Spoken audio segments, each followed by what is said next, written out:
ఈ మధ్య కాలంలో చూసుకున్నట్లయితే ఎక్కువగా మనం సెలబ్రిటీస్‌లో చూస్తున్నాం. క్రికెటర్స్ కావచ్చు, సెలబ్రిటీస్ కావచ్చు. ఏంటంటే కొన్ని ఇయర్స్ ఒక 30, 15 ఇయర్స్ కలిసి ఉండి కూడా డివోర్స్ తీసుకుంటున్నారు. హ్మ్. పిల్లలు ఎంత పెద్దవాళ్ళున్నా కూడా. అంటే అన్ని ఇయర్స్ వాళ్ళకి కుదిరింది. ఆ తర్వాత ఎందుకు కుదరడం లేదు? అంటే ఆ మిస్ మ్యాచ్ అనేది ఎందుకొస్తుంది? యాక్చువల్లీ స్టార్టింగ్‌లో మనం సివిలైజేషన్ ప్రకారంగా చూసుకుంటే, మ్యారేజ్ ఒక యూనిట్‌గా అంటే హ్మ్. ఒక హస్బెండ్, ఒక వైఫ్, వాళ్ళ పిల్లలు, వాళ్ళ ఫ్యామిలీ, వాళ్ళ ఫ్యూచర్, వాళ్ళ ప్రాపర్టీ అలా స్ప్రెడ్ అయింది. అవును. మెల్లమెల్లగా అదొక రిచువల్ లాగా అయిపోయింది. హ్మ్. తర్వాత ఫ్యామిలీ, మ్యారేజ్, బాండింగ్ ఇవన్నీ పెరిగినాయి. పాతకాలంలో ఎర్లీ మ్యారేజెస్ అవుతుండే. అవును. చాలా చిన్న ఏజ్‌లో 12, యాహ్! 13కి, 10కి కూడా చేసేవారు. అవును. సో, అది లీగల్‌గా గూడా రాంగ్. ఇప్పుడు 21 ఇయర్స్ ఇస్ ద ఏజ్. హ్మ్. అంటే ఒక గ్రాడ్యుయేషన్ కంప్లీట్ చేసి ఇండిపెండెంట్‌గా ఉన్నాక పెళ్లి హ్మ్. చేసుకోవాలనేసి ఇప్పుడు legal age. So, 2 members individual members పెళ్లి చేసుకున్నప్పుడు వాళ్ళకి మైండ్‌లో ఎన్నో థాట్స్ ఉంటాయి. అవును. ఎన్నో డ్రీమ్స్ ఉంటాయి. అవును. సో, అవన్నీ టుగెదర్‌గా డ్రీమ్ చేసి మ్యారేజెస్ అవుతాయి. బట్ మన అరేంజ్ మ్యారేజ్ సిట్యుయేషన్‌లో పాతకాలంలో అలా లేదు. హ్మ్. సో, ఇప్పుడొచ్చిన అడ్వాంటేజ్ ఏంటంటే ఇద్దరు అన్నీ తెలుసుకొని మ్యారేజ్ చేసుకుంటున్నారు. మెయిన్‌గా ఫ్యామిలీలో వచ్చే ఇష్యూస్ మనం అనుకున్నట్టు it's not always mental issues, arguments అవే ఉండవు. అంటే మనం అనుకున్నట్టు అవే ఉండవు. అవును. కొన్నిసారి హెల్త్ ఇష్యూస్ ఉంటాయి. కొన్నిసారి సెక్షువల్ ఇష్యూస్ ఉంటాయి. సెక్షువల్ కంపాటిబిలిటీస్ ఉండవు. ప్రేమ ఉండదు. హ్మ్. అటాచ్‌మెంట్ ఉండదు. అంటే అటాచ్‌మెంట్ మనం స్పిరిచువల్‌గా చూస్తే మనం డిటాచ్‌డే ఉండాలి. బట్ నాన్ స్పిరిచువల్‌గా చూసినా ఒక ఫ్యామిలీలో ఒక హస్బెండ్, వైఫ్, ఒక పిల్లలు ఒక కైండ్ ఆఫ్ బాండ్ హ్మ్. ఉంటుంది. మీరు అడిగిన క్వెషన్‌కి డివోర్స్ అన్నారు. డివోర్స్‌లో అంటే చక్కగా కౌన్సెలింగ్ తీసుకొని, ఏమైనా ప్రాబ్లమ్స్ ఉంటే దాన్ని డీల్ చేసుకొని, అది కూడా అప్పుడు అవుతలేదు. వాళ్ళకి నిజంగా ఇద్దరితో ఉంటే ప్రాబ్లమ్స్ ఉంటున్నాయి. కొందరికి సెట్ అవుతలేదు. మెంటాలిటీ సెట్ అవ్వదు. పర్సనాలిటీ సెట్ అవ్వదు. హ్మ్. అవన్నీ అనుకోని సెపరేట్ అయితే ఏదో ఒక మీనింగ్ ఉంది. హ్మ్. అందుకే కోర్ట్ కూడా ఏం చేస్తుంది, సడెన్‌గా డివోర్స్ అడిగితే డివోర్స్ ఇవ్వదు. ఏం కొంచెం టైమ్ ఆ! ఇస్తుంది. టైమ్ ఇస్తుంది. కౌన్సెలింగ్‌కి కౌన్స్ టైమ్ ఇస్తుంది. అవును. ఇప్పుడు కొత్త కొత్త మూవీస్ గూడా ఎలా తీస్తున్నారంటే డివోర్స్ అయిపోయినాక ఎక్స్ వైఫ్ గుర్తొస్తా ఉంది. లేదంటే ఆ! డివోర్స్ అయిపోయినాక అరే! మా మొగుడు మంచోడే కదా! అంటే మనము లోపటి నుంచి గ్రో అవ్వాలి. హ్మ్. మెచ్యూర్ అవ్వాలి. ఆ పాతకాలం మెంటాలిటీ అంటారు చూడండి. దాంట్లో పాజిటివ్ ఉంటుంది. నెగెటివ్ ఉంటుంది. హ్మ్. పాజిటివ్ ఏంటంటే bonding, togetherness, going together life long మీరన్నట్టు. హ్మ్. Life long. బట్ దాంట్లో ఉన్న నెగెటివ్ ఏంటంటే ఎవరో ఒక్కరు అడ్జస్ట్ అవుతా ఉండాలి. అవును. బట్ మనం దేనికోసం అడ్జస్ట్ అవుతున్నాం? ఏ విషయంలో అడ్జస్ట్ అవుతున్నాం? హ్మ్. అది ఇంపార్టెంట్. అంటే ఇక్కడ మోస్ట్‌లీ చూసుకున్నట్లయితే నిన్న కాక మొన్న ఒక సినిమా వచ్చింది. 'సంక్రాంతికి వస్తున్నామని.' హ్మ్. ఆ సినిమాలో ఒక మీనాక్షి చౌదరి, వెంకటేష్‌తో ఒక డైలాగ్ ఉంటది. ఏమని? ఏజ్ గ్యాప్ ఎక్కువగా ఉంది కదా! సో, ఏజ్ గ్యాప్ ఎక్కువగా ఉంటే నేను చిన్న పిల్లనని నువ్వు నన్నేమనవు. నువ్వు పెద్దవాడివి కాబట్టి నేను రెస్పెక్ట్‌తో నేను నిన్ను ఏమనను. సో, మన రిలేషన్ చాలా చక్కగా ఉంటుంది. బావుంటుంది అని చెప్పి తను ఆ కన్విన్స్ సినిమాలో చేసింది. అంటుంది. సో, కానీ ఒకప్పుడు అలా చేసిన మ్యారేజెసే ఒక డైవ డివోర్స్ పర్సెంటేజ్ చాలా అంటే చాలా తక్కువగా ఉంది. హ్మ్. ఆ ఏజ్ గ్యాప్‌తో పెళ్లి చేసుకున్న వాళ్ళే ఇప్పుడు చాలా చక్కగా ఉన్నారు. కానీ ఇప్పుడు సేమ్ ఏజు లేదు 1 ఆర్ 2 ఇయర్స్ గ్యాప్ ఉండి చేసుకున్న వాళ్ళకి ఈగోస్ అని, అదని, ఇదని అవన్నీ ఎక్కువ అవుతున్నాయి కదా! సో, హ్మ్. మరి అప్పుడు సిస్టమే కరెక్ట్ అంటారా? లేకపోతే ఇప్పుడిది కరెక్ట్ అంటారా? Marriage system? మ్యారేజ్ సిస్టమ్ ముందు గూడా కరెక్ట్. ఇప్పుడు గూడా కరెక్ట్ అని నేనంటాను పర్సనల్‌గా. ఎందుకంటే మ్యారేజ్‌లో ఎప్పుడు ప్రాబ్లమ్ ఉండదు. హ్మ్. Problem is always between 2 people, 2 families. అంటే ఎప్పుడు ఫైట్ అయ్యేది, ఏదైనా ఆర్గ్యుమెంట్ అయ్యేది ఏదున్నా ఇద్దరి మధ్యలో. హ్మ్. ఇద్దరు అడ్జస్ట్ అవ్వాలి. అంటే పాత క్వెషన్‌లో కూడా ముందు హ్మ్. క్వెషన్‌లో కూడా అదే చెప్పాను. ఇద్దరు అడ్జస్ట్ అవ్వాలి. ఇద్దరు కూర్చోవాలి. వాళ్ళ లైఫ్‌లో ఏంటి, వాళ్ళ గోల్స్ ఏంటి? ఎలా అడ్జస్ట్ అవుతూ గ్రో అవ్వాలి? హ్మ్. లేకుంటే ఎవరైనా ఒకరు సాక్రిఫైస్ అవ్వాలి. దేంట్లో సాక్రిఫైస్ అవుతున్నారు? ఎందుకు సాక్రిఫైస్ అవుతున్నారు? అడ్జస్ట్‌మెంట్ ఎలా చేసుకోవాలి? ఇప్పుడు కొన్ని రూల్స్ ఉంటాయి. ఫ్యామిలీస్‌లో కొన్ని రూల్స్ ఉంటాయి. వైఫ్ ఇలాగే ఉండాలి, హస్బెండ్ ఇలాగే ఉండాలి. అవును. హస్బెండ్ తాగొచ్చినా వైఫ్ ఏం అనకూడదు. బట్ వైఫ్‌కి ఇబ్బంది అవుతాను గదా! హస్బెండ్ తాగొచ్చి ఒక సర్టెన్ అలాంటివి బిహేవియర్ అవును. చేస్తే. కొందరికి ఎక్స్‌ట్రా మెరిటల్ అఫైర్స్ ఉంటాయి. వాళ్ళకి హ్మ్. అది ఒక సైకోసెక్షువల్ లేకుంటే ఒక సెక్షువల్ హ్యాబిట్స్ ఉంటాయి. హ్మ్. అది వైఫ్‌కి ఇష్టం అవ్వదు. అవును. అది వాళ్ళు అడ్జస్ట్ అవ్వలేకపోతారు. ఇవన్నీ ఏంటంటే ట్రీట్మెంట్‌తో మంచిగా అవ్వొచ్చని చాలా మందికి తెలీదు.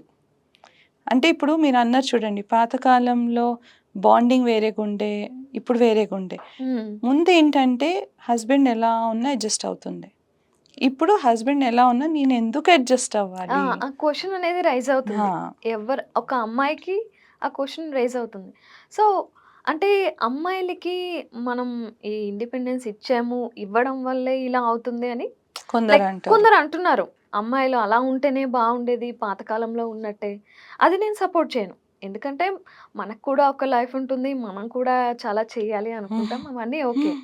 కానీ ఎక్కడ ఏది మిస్ అవుతుంది ఆ రిలేషన్ కరెక్ట్‌గా లేకపోవడానికి అన్నదే పెద్ద హ్మ్. క్వెషన్. హ్మ్. Back to your question. Okay.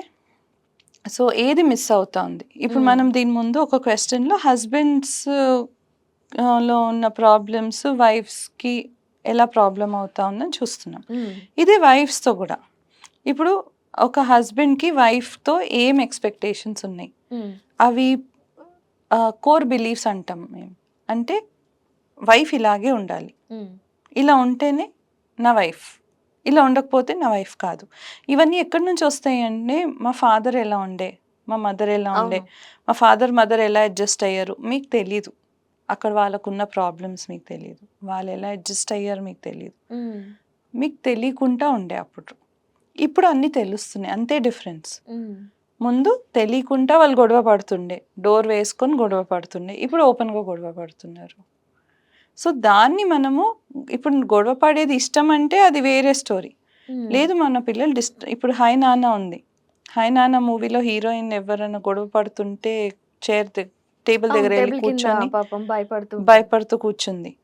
అంటే ఆమెకి వాళ్ళ పేరెంట్స్ గొడవ పడేది గుర్తుకొచ్చి ఆ ట్రామాని హ్మ్. ఫేస్ చేస్తా ఉంది. బట్ పేరెంట్స్‌కి తెలీదు. మేము ఇలా గొడవ పడితే తను ఇలాంటి ఇబ్బంది ప్రాబ్లమ్ పడుతుంది. వస్తుంది అని ఐడియా రాదు వాళ్ళకి. అలాంటి సిట్యుయేషన్స్ చూసాకే వాళ్ళు గుర్తుపడతారు. హ్మ్. కాబట్టి మనం కొట్లాడేటప్పుడు పక్కన వాళ్ళు గెలుస్తున్నారు ఆర్గ్యుమెంట్‌లో, లేకుంటే మనం రిలేషన్‌షిప్ కోల్పోతున్నామా? అవన్నీ మనకి ఎలా అవుతాయంటే ఇవన్నీ చైల్డ్‌హుడ్ ట్రామాస్ నుంచి స్టార్ట్ అవుతాయి. హ్మ్. ఇప్పుడు జైల్‌లో ఎక్కువ మంది ఉంటారు. వాళ్ళు ఆర్ఫన్స్ ఉంటారు. లేకుంటే వాళ్ళకి డిస్‌ఫంక్షనల్ ఫ్యామిలీస్, అంటే ఫ్యామిలీస్ ఇలా గొడవ పడతా ఉంటారు. అవును. సో, కొన్నిసారి గొడవ పడి పిల్లలు పాడేది బెటరా? లేకుంటే గొడవ పడుతున్నారు కాబట్టి బ్రేకప్ అయ్యి డివోర్స్ చేసుకునేది బెటరా? అంటే ఇదంతా క్వెషనబుల్. అవును. బట్ మన మనసు అంటాం గదా! Our mind is like a monkey అనేసి. హ్మ్. అంటే తుంకుతూనే ఉంటుంది. అది అది మనం అనుకునేది చేసేంత వరకు అలా అవును. నడుస్తూనే ఉంటది ఆ ఆలోచన. అవును. So, one of the best technique for dealing with marriage problems, one of the best, హ్మ్. ఎన్నో ఉంటాయి. One of the best technique is to pause. Pause అంటే ఇప్పుడు ఒక ప్రాబ్లమ్ వచ్చింది. ఇమ్మీడియేట్‌గా సాల్వ్ చేయాలని లేదు. ఒక హ్మ్. ప్రాబ్లమ్ వచ్చింది. ఓకే. ఇదొక ప్రాబ్లమ్. దాన్ని మనం ఎలా సాల్వ్ చేసుకోవచ్చు? నాకు రిలేషన్‌షిప్ ఇంపార్టెంటా? బీయింగ్ రైట్ ఇంపార్టెంటా? ఇద్దరిలో ఎవరు ఇంపార్టెంట్? బీయింగ్ రైట్ ఇంపార్టెంట్ అంటే డివోర్స్‌కెళ్ళొచ్చు, గొడవ పడొచ్చు, నేనే కరెక్ట్ అని అనొచ్చు. హ్మ్. లేదు రిలేషన్‌షిప్ ఇంపార్టెంట్, ఫ్యూచర్‌లో మన లైఫ్ ఇలా ఉంటుంది టుగెదర్‌గా అని అనుకుంటే దాన్ని ఎలా సాల్వ్ చేసుకుంటూ ఎళ్ళాలి. హ్మ్. ఎవరెక్కడ అడ్జస్ట్ అవుతారు? ఎవరెక్కడ అడ్జస్ట్ అవ్వరు? So many things get involved in. Okay. కొన్నిసార్లు ఫ్యామిలీ ప్రాబ్లమ్స్ ఉంటాయి.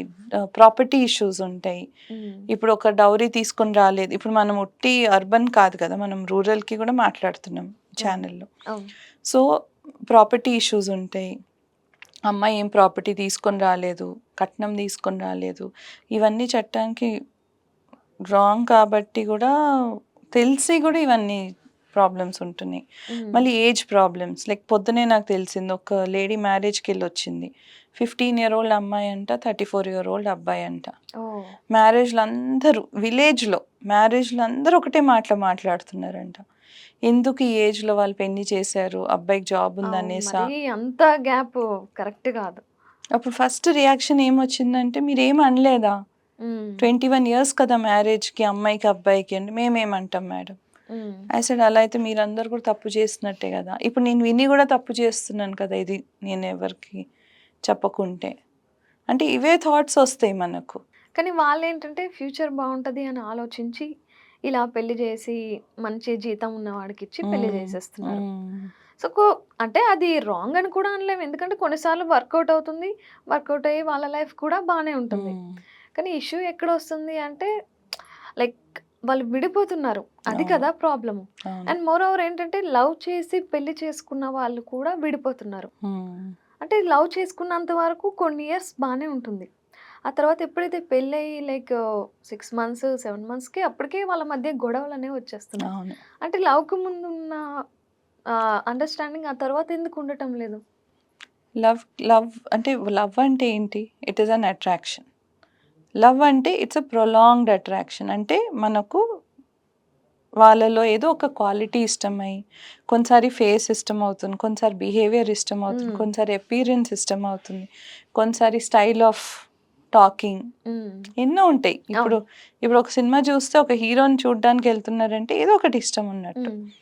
బట్ లాంగ్ రన్‌లో వీళ్ళు వీళ్ళతో పాటు మనం లైఫ్ లీడ్ చేద్దాం అనుకున్నప్పుడు మామూలుగా లవ్‌లో ఎక్స్‌పెక్టేషన్స్ ఎక్కువుంటాయి. హ్మ్. అవును. నాకు ఫ్రీడమ్ ఇస్తాడేమో, నాకు స్వీట్‌గా ఉంటాడేమో, మా డ్యాడీ ఎప్పుడు హ్మ్. కోపడుతున్నా స్వీట్‌గా ఉంటాడేమో, కేరింగ్ ఉంటారేమో. లైక్ ఈరోజు మార్నింగ్ నాకు ఒక కేస్ వచ్చింది. ఆ అమ్మాయి ఒక్కటే అనింది, నా లైఫ్‌లో నా కోసం ఎవ్వరు కేర్ చేయలేదు. ఈ అబ్బాయినే నాకు కేరింగ్ చూపిచ్చాడు. తిన్నావా అని నన్ను ఎప్పుడు ఎవరు అడగలేదు. ఈ హ్మ్. అబ్బాయినే అడిగాడు.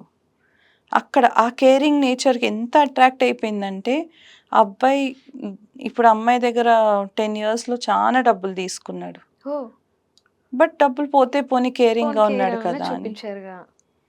ఓకే. సో, అది ప్రాబ్లమ్ అని తెలిసే వరకు బానే ఉంది. హ్మ్. మెల్లగా ప్రాబ్లమ్ అని తెలిసేసరికి మొత్తం మారిపోతుంది అక్కడ స్టోరీ. హ్మ్. మరి అలాంటి వాటి నుంచి బయటకి రావాలంటే ఏం చేయాలి? Self awareness. మనకేమిష్టం, మనకేమిష్టం లేదు, మనకేది ట్రిగ్గర్ అవుతా ఉంది, ఏది చేస్తే నాకు కోపమొస్తా ఉంది, ఏది చేస్తే నాకు యూ నో అగ్రివేట్ అవుతా ఉంది, నా ఎమోషన్స్ అన్‌స్టేబుల్‌గా ఉన్నాయి. హ్మ్. ఇప్పుడు మనకి ఎమోషన్స్‌ని కూడా ఎలా హ్యాండిల్ చేయాలి మనకు తెలీదు. అవును. తెలియట్లేదు. హ్మ్. సో, అందుకే మైండ్‌ఫుల్‌నెస్ అంటే మనము ప్రెజెంట్ మూమెంట్‌లో ఎలా ఉండాలి. హ్మ్. చిన్నప్పుడు ఫాదర్ చూసుకోలేదని చెప్పి ఇప్పుడు ఎవరినో ఎళ్లి వాళ్ళు చూసుకుంటారేమో అనుకోని, ఆ కనెక్షన్ లేనట్టుంటుంది చూడండి. హ్మ్. అందుకే చిన్నప్పుడు ఏదున్నా మనం ట్రామాస్ డీల్ చేసుకుంటూ, దాన్ని ట్రీట్మెంట్ తీసుకుంటూ మంచిగా వాళ్ళు ఇప్పుడు సైకాలజిస్ట్ దగ్గర రావాలి అంటే ప్రాబ్లమ్ ఉంది అని అవసరం లేదు. హ్మ్. ప్రాబ్లమ్ లేకున్నా మన లైఫ్ మనం ఇంకా ఎలా డెవలప్ చేసుకోవచ్చు, ఇంకా బెటర్‌గా ఎలా చేసుకోవచ్చు, దానికోసం కూడా మనం కోచింగ్ కోసం, కౌన్సిలింగ్ కోసం ఎళ్తాం.